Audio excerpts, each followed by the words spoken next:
피해를 철수하는 과정에서 상생협약을 한 겁니다. 각국과 간에 피해가 계속 누적되는 과정에서 상생합의에 의해서 사업을 조기 종료를 서로 확정짓고 피해를 최소화한 참 드문 사례입니다. 슬픈 상생협약이지만 그래도 피해를 최소화하기 위해서 상호 노력하고 그 사업 철수 시점을 전 시점을 앞당겨서 서로 손해를 최소화한 그런 모범적인 사례입니다. 많이 좀 보도해 주십시오.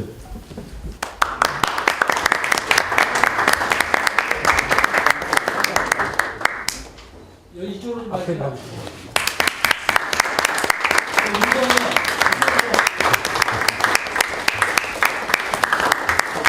98차 최고위원 회의 시작합니다.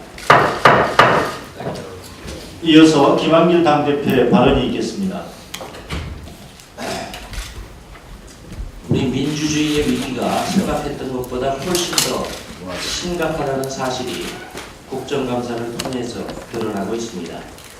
국정원뿐만 아니라 국방부와 보훈처까지 지난 대선에 불법 개입한 정황들이 국민들께 충격을 주고 있습니다.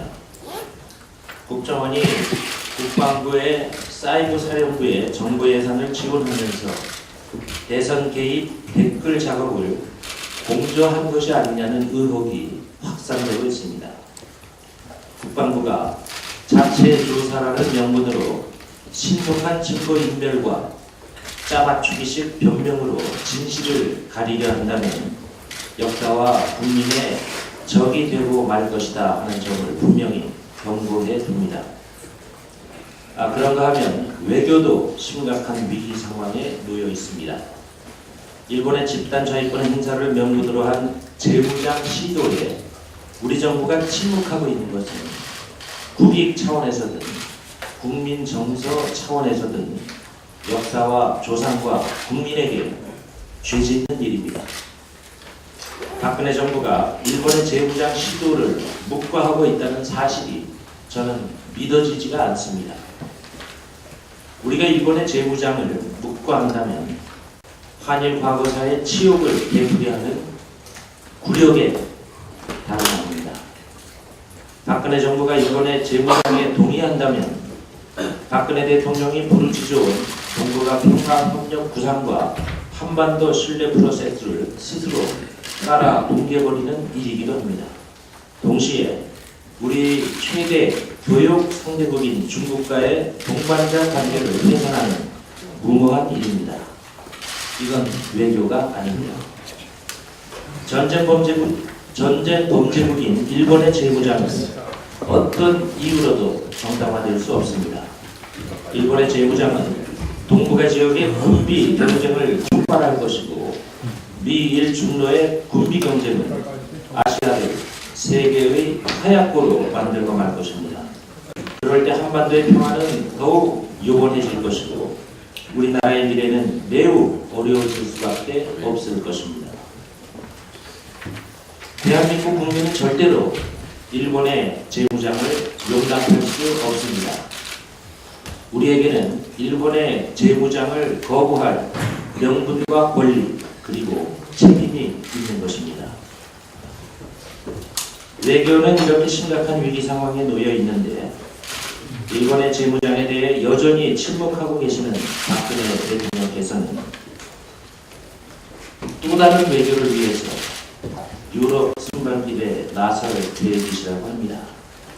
참 걱정이 큽니다.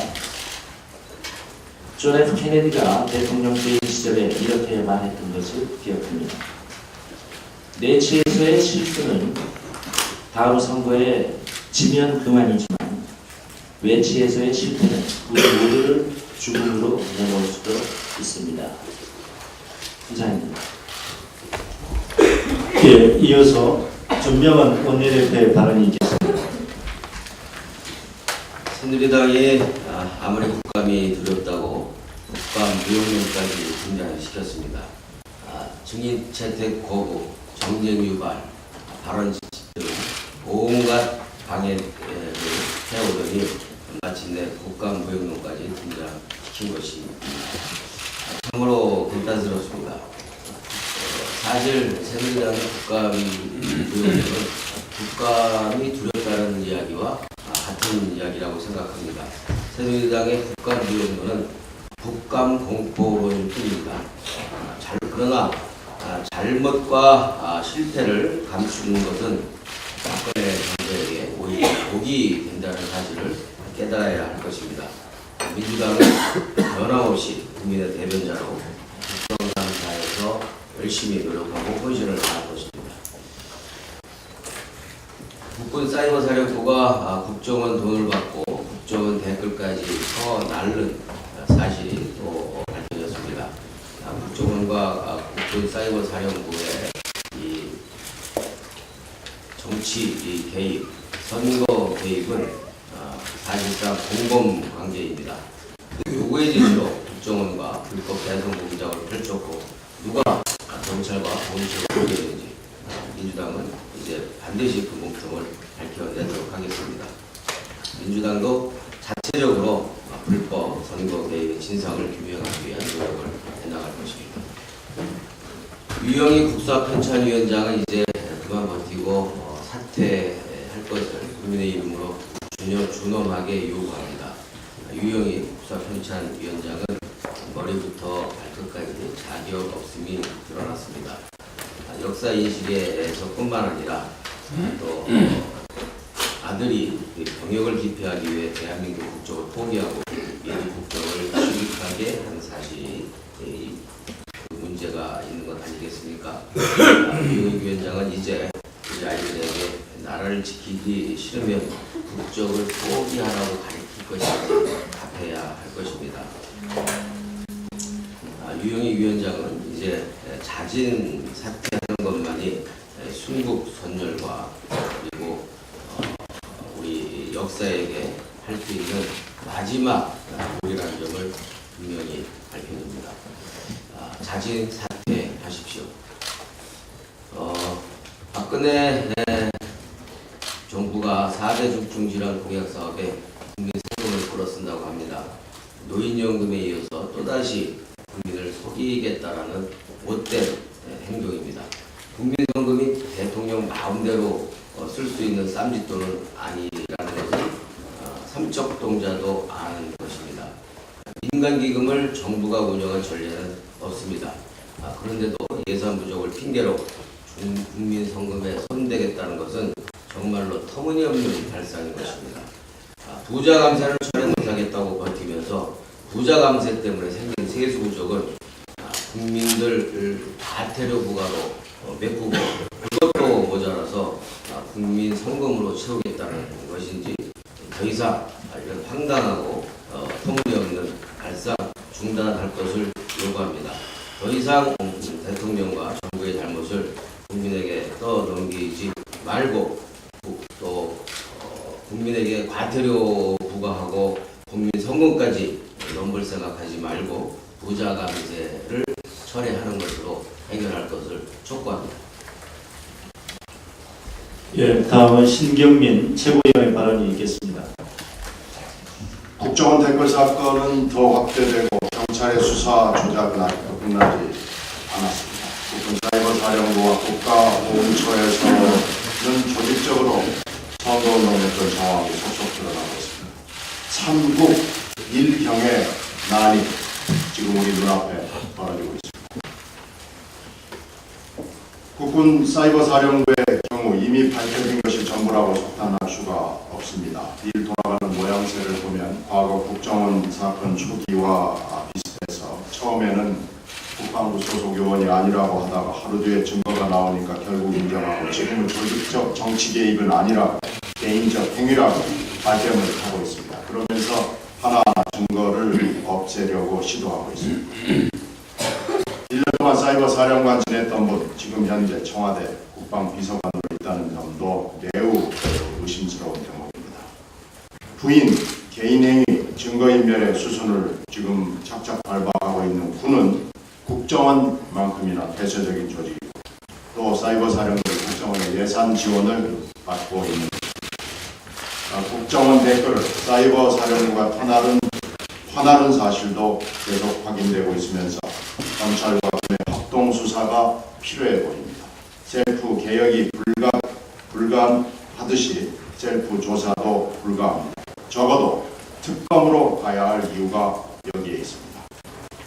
국가보훈처의 경우에는 야당을 종북 세력으로 규정하고 진보 정권이 들어서면 남북 통일이 불가능해진다는 내용의 안보 교육을 22만 명에게 실시했습니다.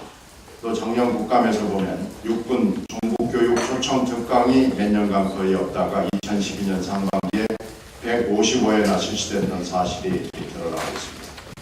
2012년 상반기에 가장 많은 특강을 한 분이 현직 국정원 직원이면서 국정원이 펴낸 편향적 균형성 반대세의 비밀이라는 책을 쓴 이희천이라는 사실도 드러나고 있습니다.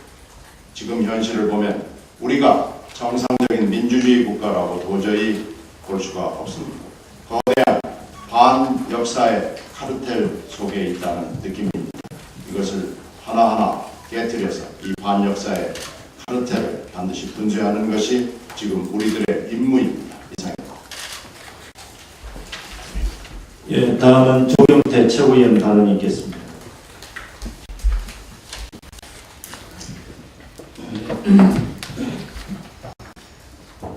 정부는 내년 여름 전력난 해소를 위해서는 내년 8월에 가동될 신고리 3, 4, 5기의 송전을 위해 밀양 송전탑 건설을 더 이상 늦출 수 없다고 했습니다.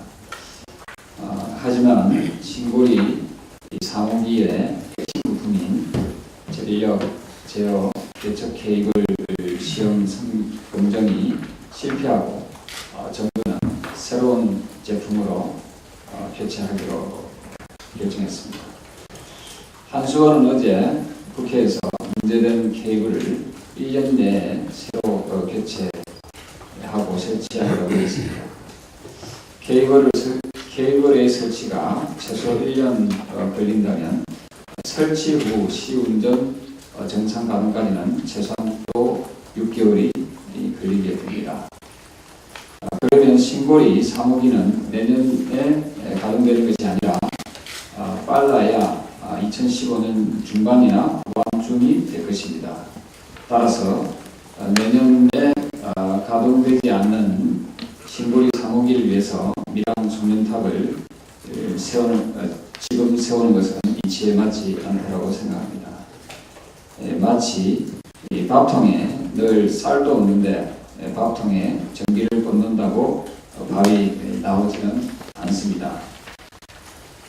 정부는 명분 없는 공사 방향을 즉각 중단해야 할 것입니다. 시간과 여유를 충분히 가지고 밀양 주민들과 대안을 모색하고 대화를 나눌 때입니다. 다시 한번 정부에게 호소합니다. 명분 없는 국책사업, 밀어붙이기 시기의 국책사업, 개발 독재 시대의 국책사업은 비극만을 부를 것입니다. 정부는 밀양 송전탑 공사 강행을 즉각 중단하십시오. 감사합니다. 예, 이어서 양승조 최고위원의 발언이 있겠습니다. 예, 박근혜 대통령이 어제 17일 영국 외교장관에게 한국 그동안 북한으로부터 대규모 사이버 테러를 여러 번 당한 경험이 있어서 사이버 안보에 관심이 많다고 밝혔습니다. 외국 장관 앞에서 북한을 직접 거론한 박근혜 대통령의 우국 충정이 느껴집니다. 그런데 사이버 공격에 대비해 창설한 국군 사이버 사령부가 댓글이나 달고 있었다니 박 대통령은 지금 경로에 계실 것입니다. 하지만 그 댓글 작업이 사실은 박근혜 후보를 위한 비밀 작업이었다는 강한 의혹이 일고 있습니다. 화를 내야 할지 웃어야 할지 난감한 박근혜 대통령 위해서라도 사이버 사령부의 선거 개입 사태에 대한 국회 차원의 진상조사가 진정으로 시급한 시점입니다. 국정원과 사이버 사령부의 구체적 연관성이 드러나면서 국군 사이버 사령부의 선거 개입 의혹이 사실로 바뀌어가고 있습니다. 사이버 사령부 요원들은 작년 총선과 대선에서 야당 후보에 대한 비방 글들을 올리고 나아가 국정원 심리전단이 올린 정치적인 글들을 퍼뜨린 것을 시인하였습니다. 또한 사이버사령부는 지난해 45억 원, 올해 57억 원의 거액을 국정원으로부터 지원받은 것으로 드러났습니다. 또 댓글 작업을 진두지휘한 연재욱 사이버사령관이 현재 청와대 국방비서관에 임명되어 선거 개입의 의혹은 사실로 드러나기 일보 직전입니다.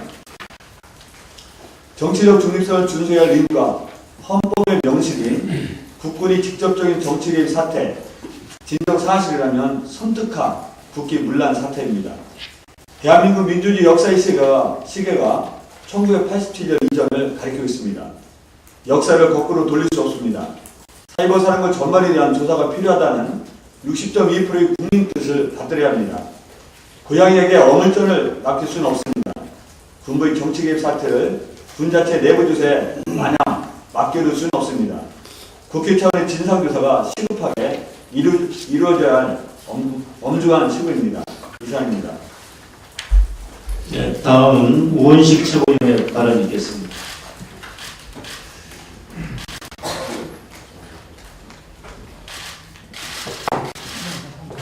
새누리당과 보수 언론의 기업 감싸기가 도를 넘고 있습니다. 새누리당과 보수 언론이 국회가 증인으로 세운 기업들이 사상 최대 규모다, 구태의연하다, 기업 윽박 지르기 식이다, 이렇게 이야기하며 연일 비난을 하고 있습니다. 이들은 마치 국감에서 기업인들을 증인 채택하면 경제 활성화의 발목을 잡는 것인 양 떠들고 있습니다. 걱정하지 마십시오. 그 정도로 대한민국 경제가 약하지 않습니다. 대한민국 경제가 정작 골병들고 있는 것은 대기업 슈퍼갑만 성장하는 지독한 불평들과 불공정 거래에 있습니다. 그리고 이것을 해결하고자 하는 것이 경제 민주화입니다. 새누리당과 보수 언론이 기업 CEO의 국정감사 증인 반대 이유로 경제 활성화 걸림돌을 이야기하지만 속내는 노골적인 슈퍼갑 감싸기입니다. 괜히 딴줄 걸지 마시고 차라리 쿠밍아웃 하시기 바랍니다. 새누리당과 보수 언론들이 그동안 대기업 등 슈퍼갑을 성역으로 감싸오다 보니 부패와 비리, 불공정과 하청기업 쥐어짜기, 일감 몰아주기 등 슈퍼갑의 횡포가 끊이지 않고 있는 것입니다. 이번 국감이 왜 기업 국감이라고 불리우는지 그 진정한 이유입니다. 국민은 불행하고 대기업 등 슈퍼갑만 행복한 사회로는 우리 사회가 지속 가능하지 않기 때문에 기업 국감의 또 다른 이름이 바로 을의 눈물을 닦아주는 국정감사입니다. 민주당을 뒤로 이어낸 50여 명의 증인 참고인을 채택하고 그리고 많은 의원들이 기업의 증인과 참고인을 채택해서 국정감사를 을의 눈물을 닦아주는 국정감사가 되도록 최선의 노력을 다하고 있습니다. 며칠간의 국정감사를 통해 우리 사회인들이 어떻게 눈물을 흘렸는지 그리고 갑들이 어떤 횡포를 벌였는지를 국민 앞에서 보여줬다고 작경합니다. 그리고 증인으로선 갑들은 국민들이 지켜보는 가운데 문제 해결을 약속했습니다. 우리는 지금 새누리당과 보수 언론의 표현을 빌면 기업을 윽박질러서라도 을들의 눈물을 닦아주고 싶습니다. 그래서 우리는 아직도 채택해야 될 증인이 더 있고 끝까지 관철시켜 나갈 것입니다. 이상입니다. 예, 이어서 박혜자 최고위원의 발언이 있겠습니다.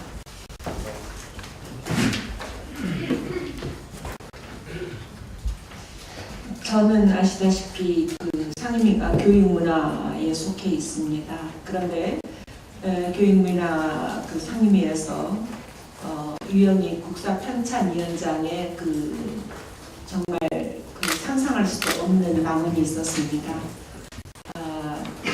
친북이 뭐고 반미가 뭐냐라는 말에 대해서 햇빛 정책이 친북이고 그리고 미국에 감당하라고 한 것은 반미다라는 그러한 개념 규정을 했습니다. 정말 국민 여러분들께서는 이 말씀을 들을 때 그러면 우리 주권 국가가 어느 국가에 대해서도 당당하지 말아야 되고 또 햇볕 정책에 대해서도 허용하는 그러한 정책에 대해서도 또 우리가 정말 대결구도로만 가야 되는 것이냐에 대해서 의문을 품으실 겁니다. 사실 그런데 이와 관련해서는 박근혜 대통령이 저는 전적으로 책임이 있습니다.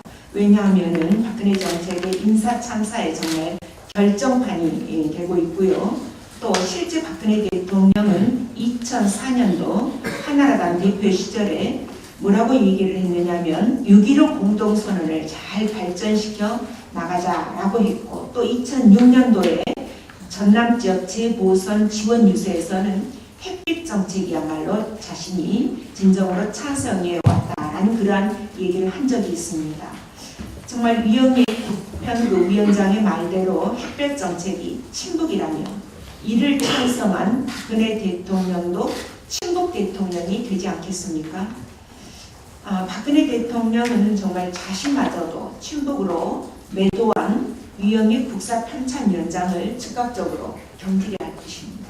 그렇지 않다면 스스로 친북 대통령을 자임하게 되는 꼴이 되겠죠.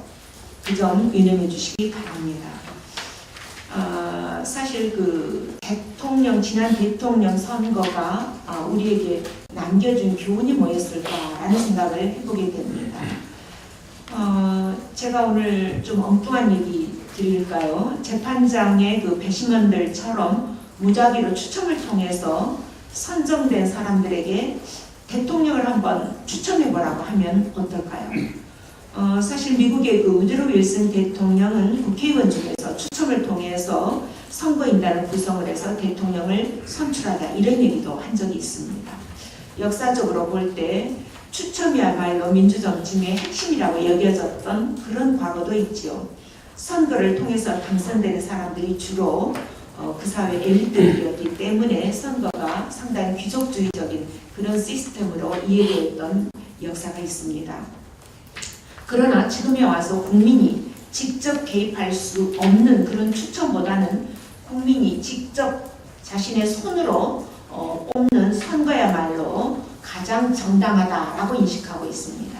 그런데 지난 대선을 본다면 여러분들 어떤 생각이 드십니까? 청와대와 국정원 그리고 경찰 거기에다가 모든 국가기관들에다가 더해서 군인들까지도 동원이 되어서 댓글 작업을 하고 선거에 조직적으로 관여했다는 사실이 밝혀지고 있지 않습니까? 더구나 거기에다가 정말 국군 사이버 사령부의 수장이 또 지금의 청와대 국방비서관으로 와 있다라는 사실 생각해 본다면 우리의 대선이 어땠을까요? 정말 우리 추천보다 못한 지난 대통령 선거였습니까? 이상입니다.